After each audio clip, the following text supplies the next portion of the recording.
नमस्कार मित्रों, आप सभी का हमारे इस क्लास में स्वागत है।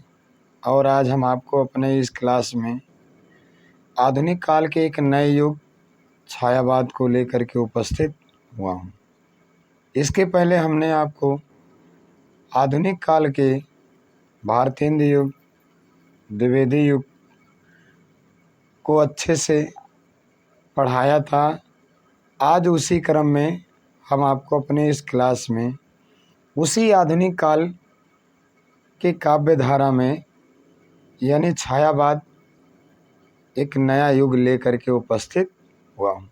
तो आइए हम इस क्लास में छायावाद कहते किसे हैं, उसकी समय सीमा क्या है, उसको विभिन्न विद्वानों ने नाम क्या दिया है और उसकी प्रमुख विशेषताएं कौन सी हैं तथा उसके कवि कौन कौन से हैं उनको हम देखते हैं। तो आइए हम पहले छायावाद की परिभाषा देखते हैं कि छायावाद है क्या। आज हम इसमें इस क्लास में क्या पढ़ने चल रहे हैं, इस क्लास में हम पढ़ने चल रहे हैं आधुनिक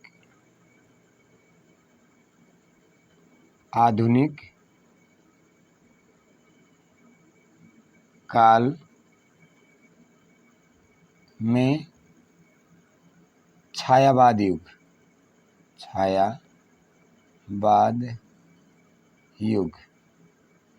ठीक, आधुनिक काल में ही छायावाद युग पढ़ने चल रहे हैं। ठीक है, आधुनिक काल में ही हम क्या पढ़ने चल रहे हैं, छायावाद युग। यानी छायावाद युग आधुनिक काल में जैसे भारतेंद्र द्विवेदी युग चला वैसे उसी क्रम में छायावाद युग चला। तो हम क्या पढ़ने चल रहे हैं, छायावाद युग पर चल। तो छायावाद युग की हम पहले क्या देखेंगे, परिभाषा देखेंगे। छायावाद की परिभाषा क्या है, यानी छायावाद युग की परिभाषा क्या है, पहले परिभाषा देखेंगे। अब देखिए, साहित्य की जिस काव्य धारा में, ठीक, साहित्य की जिस काव्य धारा में, जिस काव्य धारा में, साहित्य की जिस काव्य धारा में संसार के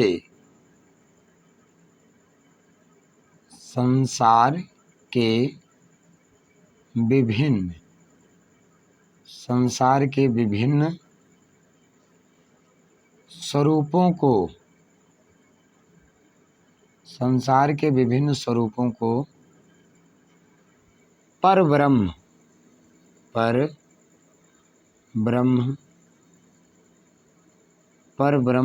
ठीक, यानी साहित्य की जिस काव्य धारा में संसार के विभिन्न स्वरूपों को परब्रह्म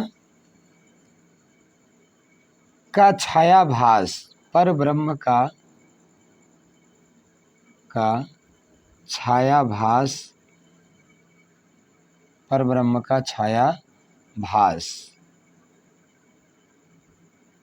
छायाभास या आध्यात्मिक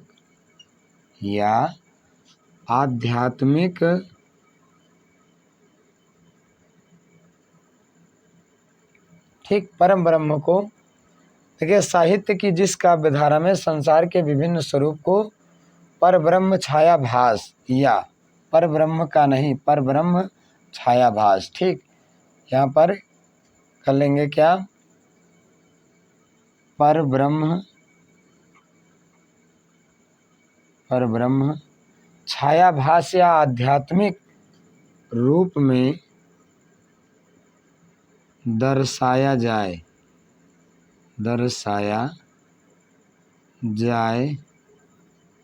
उसे छायावाद या स्वच्छंदतावाद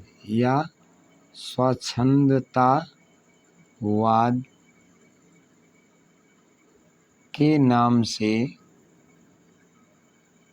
जाना जाता है।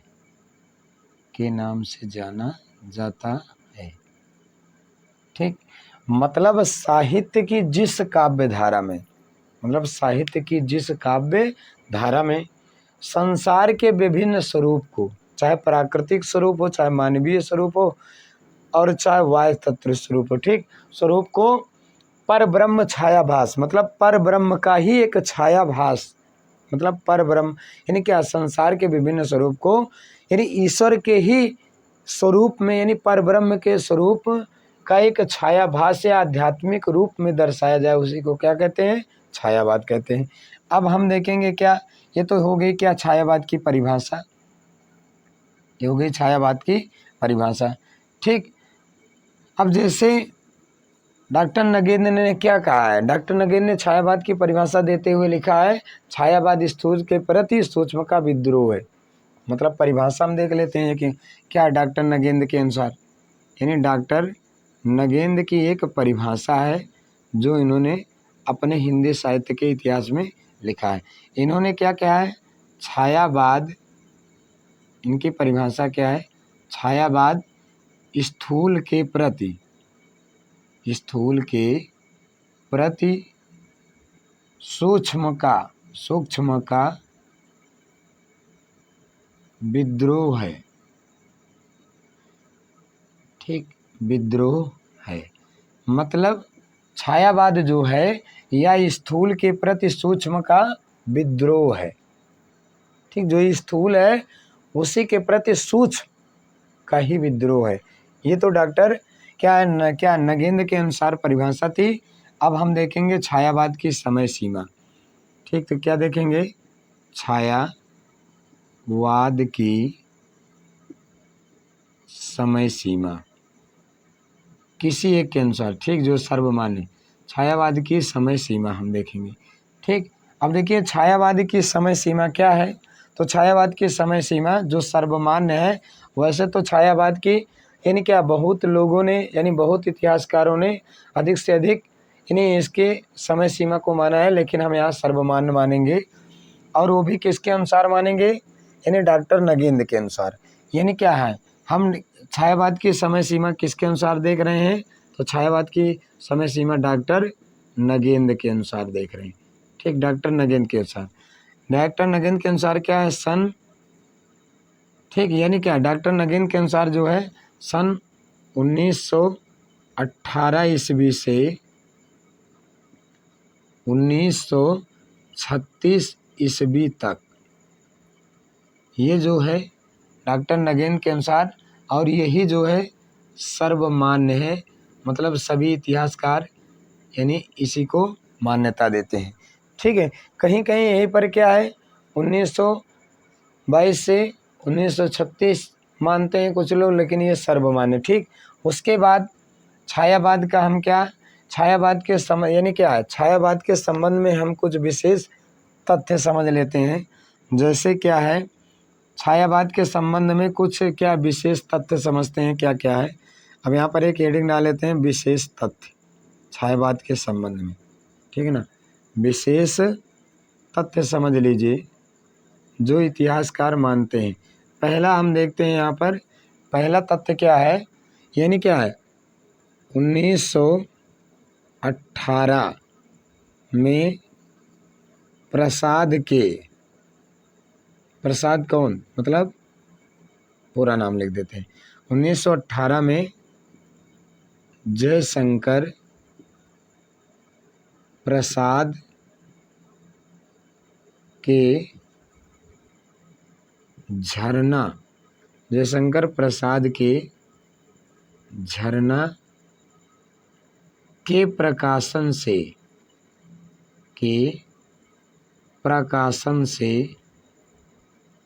ठीक के प्रकाशन से छायावाद का प्रारंभ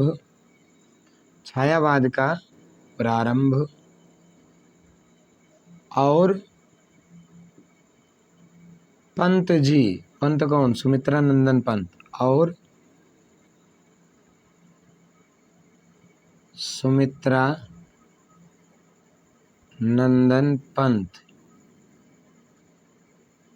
के, ठीक, यानी और सुमित्रा नंदन पंत के, ठीक है, के युगांत रचना से छायावाद का अंत माना जाता है, अंत माना जाता है। ठीक। अब हिंदी साहित्य में 1936 एक और के लिए भी प्रसिद्ध थी, यानी लखनऊ में, एक और समझ लो, लखनऊ में मुंशी प्रेमचंद के द्वारा, ठीक, मुंशी प्रेमचंद के द्वारा प्रगतिशील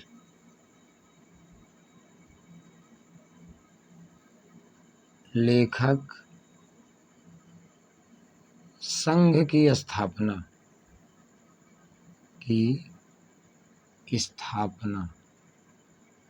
ठीक। यानी क्या है, यहाँ पर दो कारण माने जाते हैं। लखनऊ में मुंशी प्रेमचंद के द्वारा प्रगतिशील लेखक संघ की स्थापना की गई, प्रगतिशील लेखक संघ की स्थापना। और उसके बाद और समझ लीजिए एक तथ्य यहाँ पर और समझ लीजिए, छायावाद, मतलब छायावाद नाम के प्रथम प्रयोक्ता, मतलब प्रयोगकर्ता, प्रयोक्ता कौन, प्रयोक्ता मुकुटधर पांडे। कौन? मुकुटधर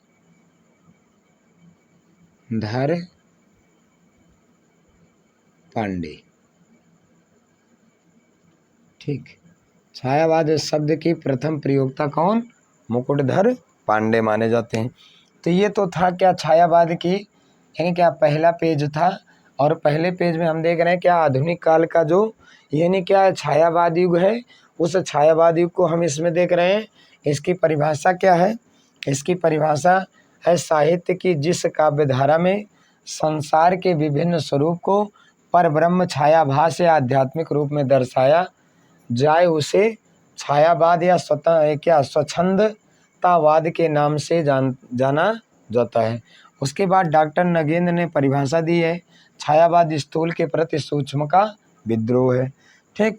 उसके बाद छायावाद की समय सीमा क्या है?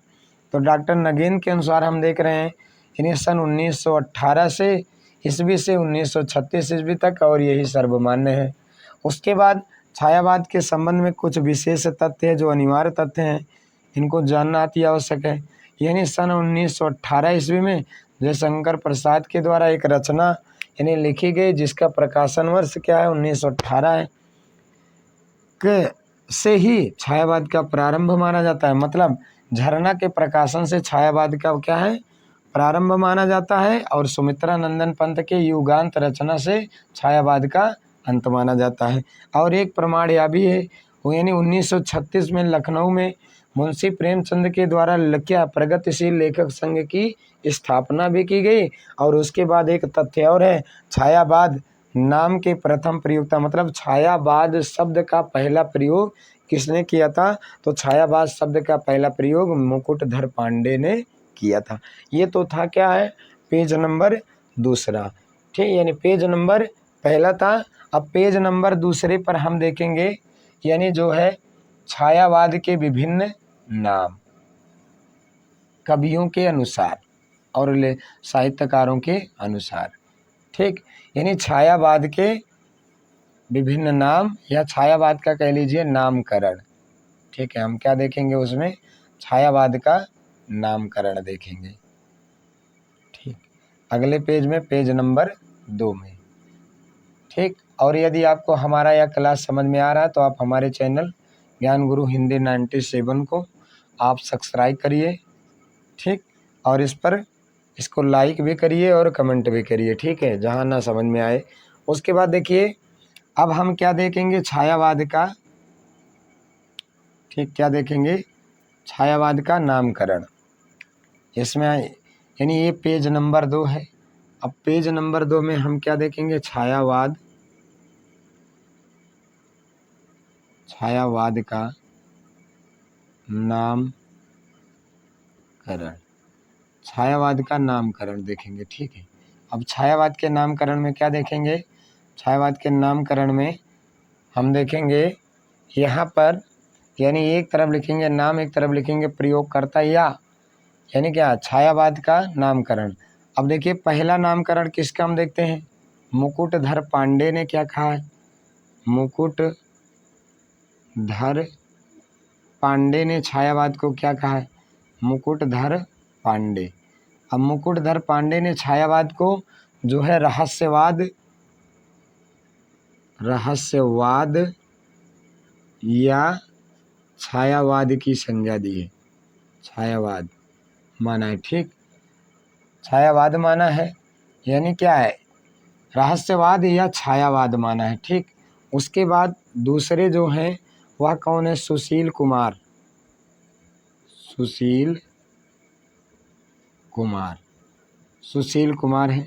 सुशील कुमार छायावाद को क्या माना है, अस्पष्टतावाद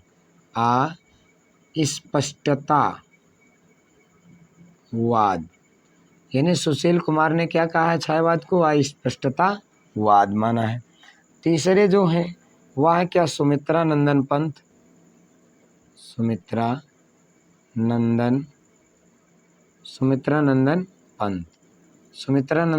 हैं। और सुमित्रा नंदन पंत ने क्या माना है, सौंदर्य की छाया माना है, सौंदर्य की छाया। ठीक, किसने माना है, सौंदर्य की छाया माना है, सुमित्रा नंदन पंत ने माना है। उसी क्रम में चौथे जो हैं, यानी क्या, बच्चन सिंह ने क्या माना है। ठीक, बच्चन सिंह जो अपने हिंदी साहित्य के थे, बच्चन सिंह ने क्या कहा है, तो बच्चन सिंह ने जो माना है वह माना है क्या, स्वच्छंदतावाद।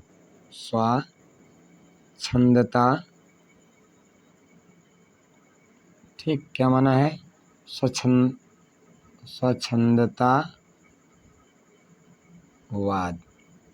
बच्चन सिंह ने स्वच्छंदतावाद की संज्ञा दी है।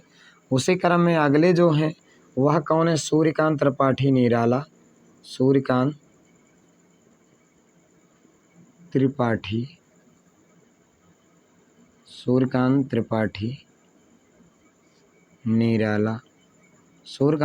निराला क्या मानते हैं, तो सूर्यकांत त्रिपाठी निराला मानते हैं, यानी क्या है, रहस्यवाद। अब यहाँ पर रहस्यवाद दो लोगों ने माना, कौन, एक तो ये माने मुकुटधर पांडे, यानी छायावाद और रहस्यवाद दोनों की संज्ञा दी है, और वहीं पर सूर्यकांत त्रिपाठी निराला ने रहस्यवाद की संज्ञा दी है। और अगले जो हैं वह कौन है, रामस्वरूप चतुर्वेदी। और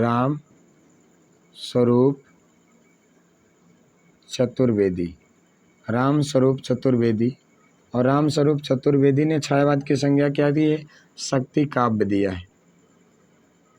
क्या कहा है, शक्ति काव्य। ठीक, वहीं पर अगले जो हैं बाबू गुलाब राय ने क्या कहा है, ठीक, बाबू गुलाब राय ने छायावाद को क्या कहा है, इन्होंने कहा है दार्शनिकतावाद।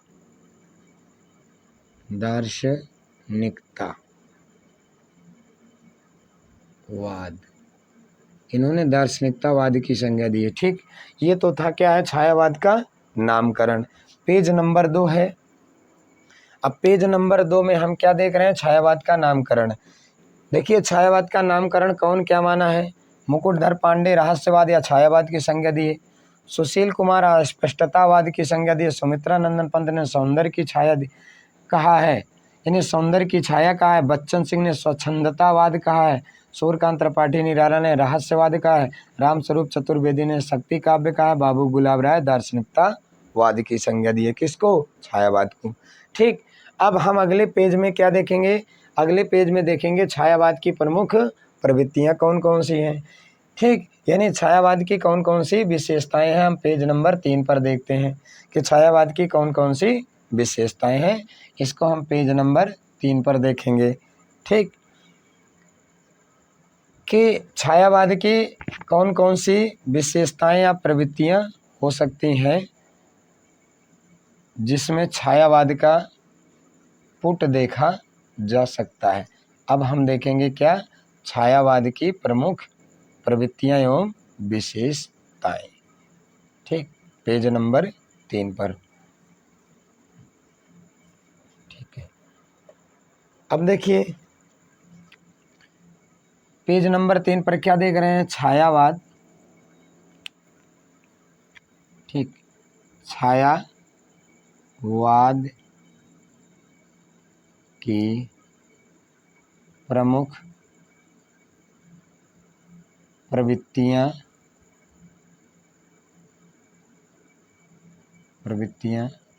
या विशेषताएं। ठीक, छायावाद की प्रमुख प्रवृत्तियां या विशेषताएं हम इसमें देख रहे हैं। अब देखिए छायावाद की प्रमुख प्रवृत्तियां विशेषताएं अधिक हैं, लेकिन यहाँ पर जो मोस्ट हैं उन्हीं को हम देखेंगे। तो देखिए छायावाद की प्रमुख विशेषताएं पहली देखते हैं। पहली विशेषता क्या हो सकती है, यानी निजी अनुभूति की अभिव्यक्ति। पहली विशेषता क्या हो सकती है, निजी अनुभूति की अभिव्यक्ति। निजी अनुभूति की अभिव्यक्ति। दूसरी विशेषता क्या हो सकती है, रहस्यवाद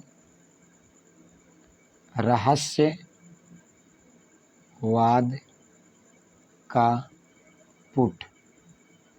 तीसरी विशेषता प्रकृति चित्रण।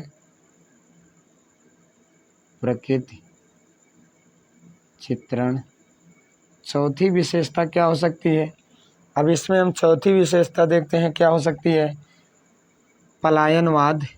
ठीक, क्या है, पलायनवाद।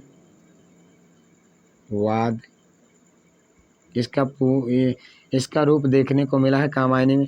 अगली जो विशेषता क्या है, मानवतावाद। इसका भी रूप देखने को मिला है कामायनी के श्रद्धा सर्गे में। मानवतावाद जो श्रद्धा को, मनु को समझाती है मानव रूप में। उसके बाद अगला जो है छठा, प्रकृति के रम्य क्या है, प्रकृति चित्रण हो गया। नारी की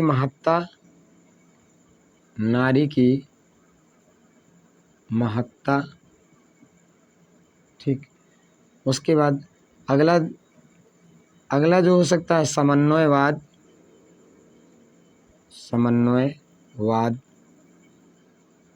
अगली विशेषता नारी की महत्व। अगली विशेषता नारी को ससम्मान।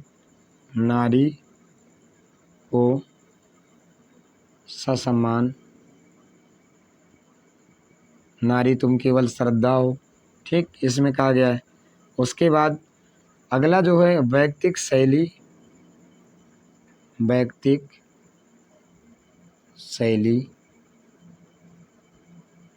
अगली विशेषता फिर क्या है, निराशा की भावना।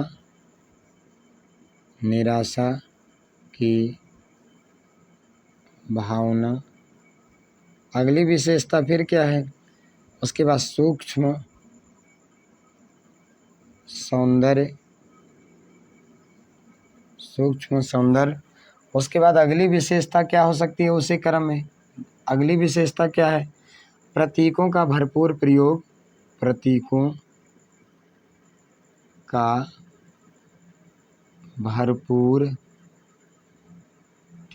प्रतीकों का भरपूर। ठीक, यानी प्रतीकों का भरपूर प्रयोग। उसी क्रम में अगली विशेषता क्या हो सकती है, यानी क्या है, तत्सम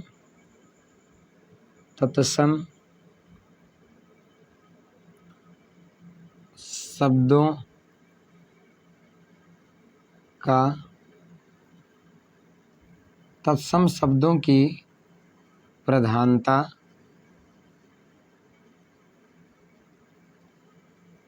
अगली विशेषता क्या हो सकती है, खड़ी बोली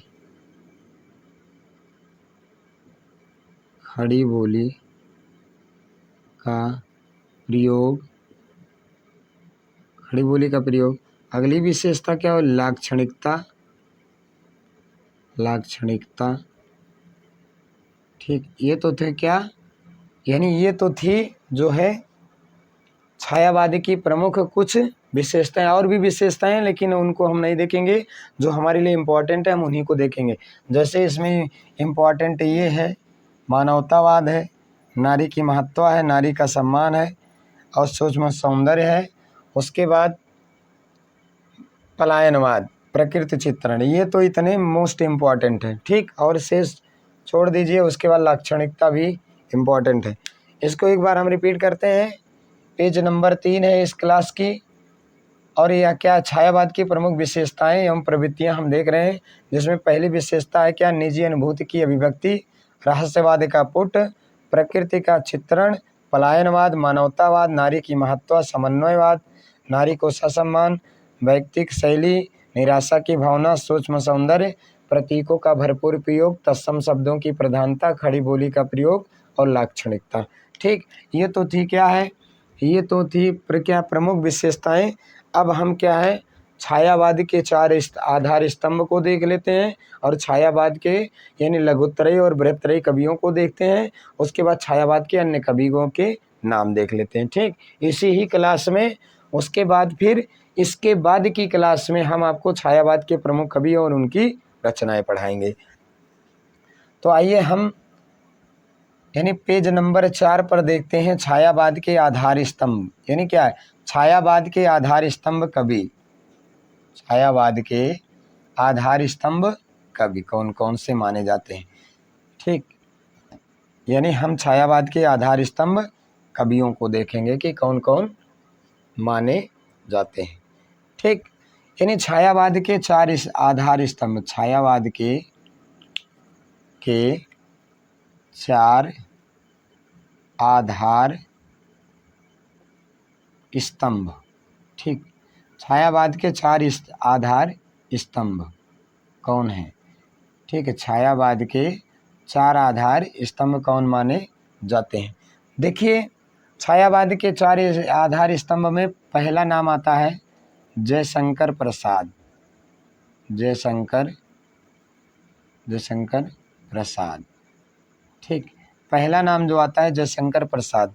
जयशंकर प्रसाद को छायावाद में कौन सा आधार स्तंभ में मिला है, तो यानी इनको छायावाद का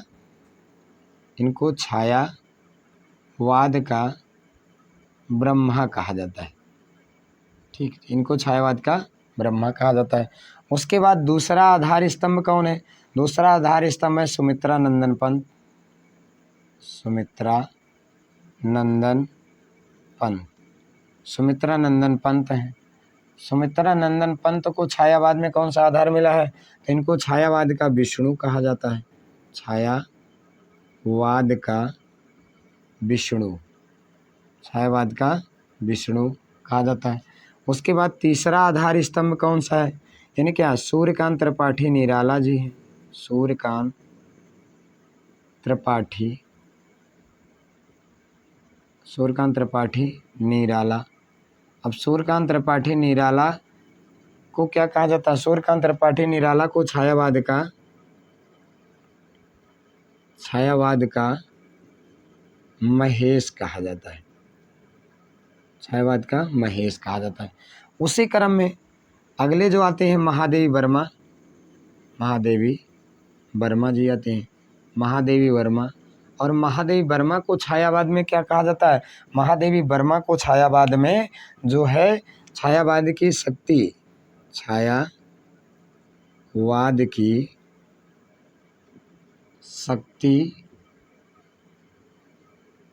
या दुर्गा कहा जाता है। छायावाद की शक्ति या दुर्गा कहा जाता है, ठीक।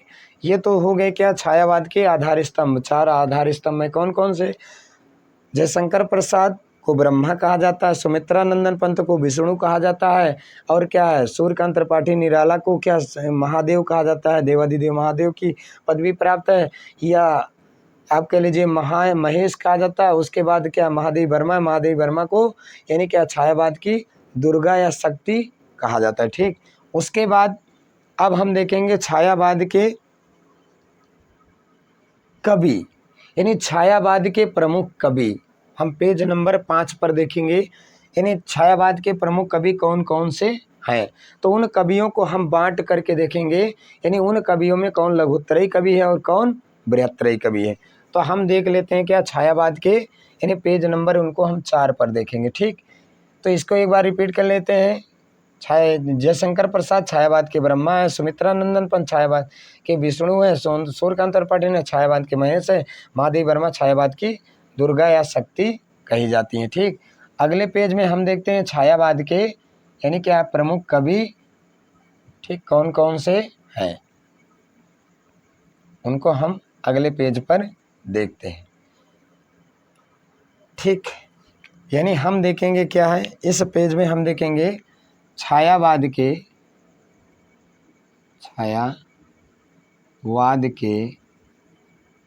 प्रमुख कवि। ठीक, यानी छायावाद के प्रमुख कवि, और इन छायावाद के प्रमुख कवियों को हम 2 वर्गों में विभाजित करके देखेंगे। ठीक, अब देखिए छायावाद के कवियों को हम 2 वर्गों में विभाजित कर दिए। पहले वर्ग में हम देखिए छायावाद के बृहत्त्रयी कवि कौन है, इनको हम रख लेते हैं क्या, छायावाद के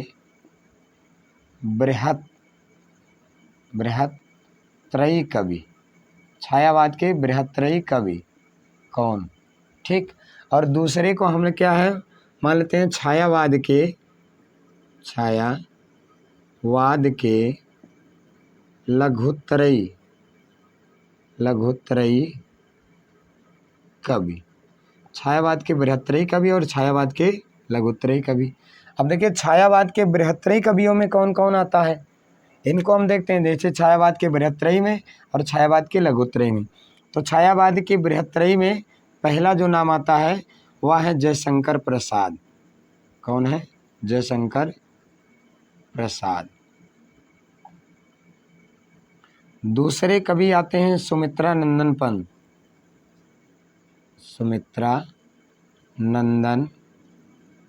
पंत। तीसरे कवि आते हैं यानी क्या है, तीसरे कवि आ जाते हैं सूर्यकांत त्रिपाठी निराला। ठीक, तीसरे आ जाते हैं कौन, सूर्यकांत त्रिपाठी निराला, सूर्यकांत त्रिपाठी निराला जी आ जाते हैं। ठीक, तीसरे कवि के रूप में। अब छायावाद के लघुत्तरयी कवियों में कौन कौन आता है, तो इसमें क्या है, पहले आ जाते हैं क्या, महादेवी वर्मा। ठीक, पहले कवि के रूप में जो महादेवी वर्मा। दूसरे कवि के रूप में आते हैं डॉक्टर राम कुमार वर्मा।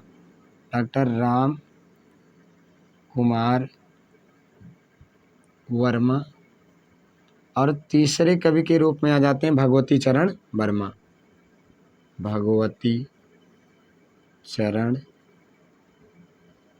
वर्मा, तीसरे कवि के रूप में आ जाते हैं। ठीक, यानी तीसरे कवि के रूप में तीनों वर्मा आ जाते हैं। कौन, महादेवी वर्मा, डॉक्टर राम कुमार वर्मा और भगवती चरण वर्मा आ जाते हैं।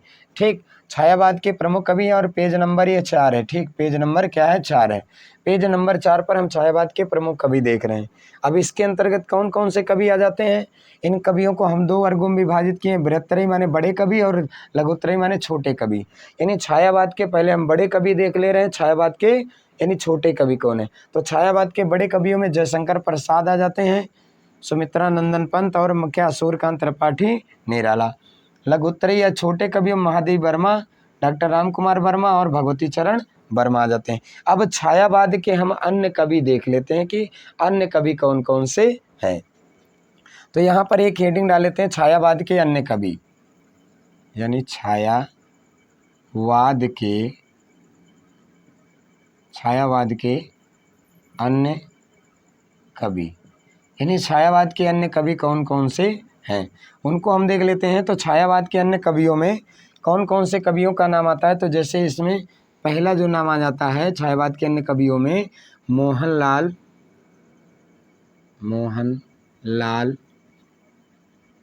ठीक, छायावाद के क्या है यानी मोहनलाल महतो। ठीक, मोहनलाल महतो वियोगी। ठीक, इनका पूरा नाम है मोहनलाल महतो वियोगी। उसके बाद दूसरा नाम आ जाता है यानी जनार्दन झा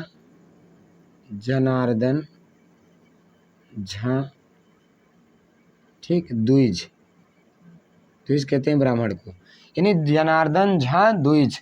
अगला नाम क्या आ जाता है, यानी क्या है चौथा, तो अगला नाम आ जाता है जानकी वल्लभ, जानकी वल्लभ शास्त्री। ठीक, जानकी वल्लभ शास्त्री। और अगला जो नाम आ जाता है, तीसरा हो गए, चौथा जो नाम आता है उदय शंकर भट्ट, उदय शंकर भट्ट। ठीक, यानी ये हो गए क्या छायावाद के अन्य कवि। और भी कवि आते हैं, जैसे क्या है हरिवंश राय बच्चन होते हैं, यानी जो हालावाद के जनक माने जाते हैं, हरिवंश राय बच्चन भी छायावाद के अंतर्गत ही आते हैं। ठीक, तो ये तो हो गया क्या छायावाद की से संबंधित जो प्रमुख कवि थे, अन्य प्रमुख कवि थे। तो आज हमने अपने इस क्लास में यानी कि आधुनिक काल के छायावाद को पढ़ा है। अब हम आपको अगले क्लास में छायावाद के प्रमुख कवि और उनकी रचनाएं लेकर के उपस्थित होंगे। यदि आपको हमारा क्लास पसंद आ रहा तो आप हमारे चैनल ज्ञान गुरु हिंदी 97 को आप सब्सक्राइब करिए, लाइक करिए, और जहां ना समझ में वहां पर कमेंट कीजिए। ठीक, धन्यवाद। अगली क्लास में हम आपको छायावाद के प्रमुख कवि और उनकी रचनाएं लेकर के उपस्थित होंगे। ठीक, धन्यवाद।